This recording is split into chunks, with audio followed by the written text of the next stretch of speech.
What's up, Ravens fans? It's time to hear from you guys in our Ravens Mailbag segment, and lots of questions this week after the disappointing loss to the Chicago Bears at M&T Bank Stadium. So let's just go ahead, jump right into your questions. And this first question comes from Claudison25, and the question is, why don't we trade for Martavis Bryant? You know, Pittsburgh Steelers wide receiver. Yeah.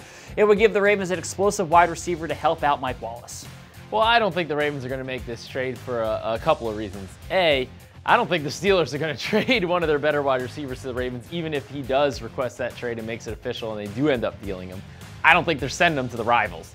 B, Martavis Bryant isn't the perfect player. I mean, this guy was suspended for all of 2016. He has his issues. Yes, he can be an explosive guy, but you know, he's not the end-all be-all at wide receiver. But it would also take probably a lot to get him at the same time because teams know about his potential. I don't think the Ravens are a team that's going to want to give up a second-round pick or whatever it would take. Probably a high draft pick to do that. And also, the crux of this question is really based on Brashad Perryman, I think.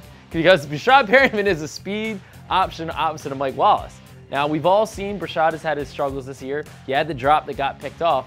But are you really at a point now where you want to trade a high draft pick to replace Brashad?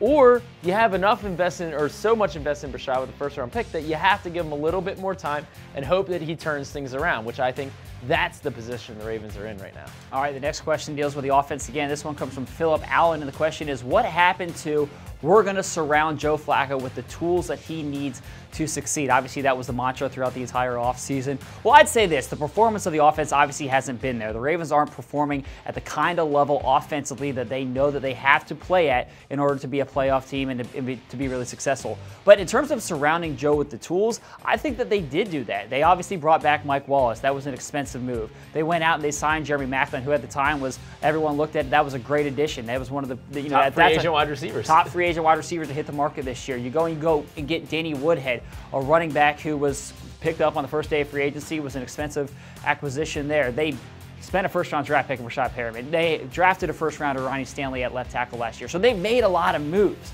They've done that. Now, there's been injuries. That's been a part of it. Danny Woodhead played one series this year. Brashad Perryman obviously hasn't played the way that the Ravens expect him to play. Jeremy Maclin missed last game. So the production hasn't been there, and staying healthy has not helped at all. But I do think that Ravens put tools and players around him.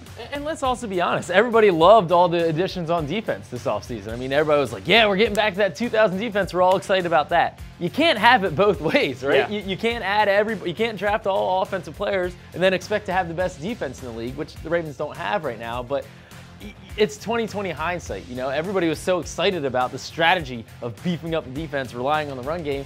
Well, now that it's not quite working out, everybody's saying, well, why didn't you do the offense? You know, so you can't have it both ways. Our last question comes from Brandon. The question is, what's the news about Danny Woodhead? Well, Danny Woodhead is making progress in his recovery from a hamstring injury, but he's not quite ready to return to practice yet. That's probably still about 2 weeks off.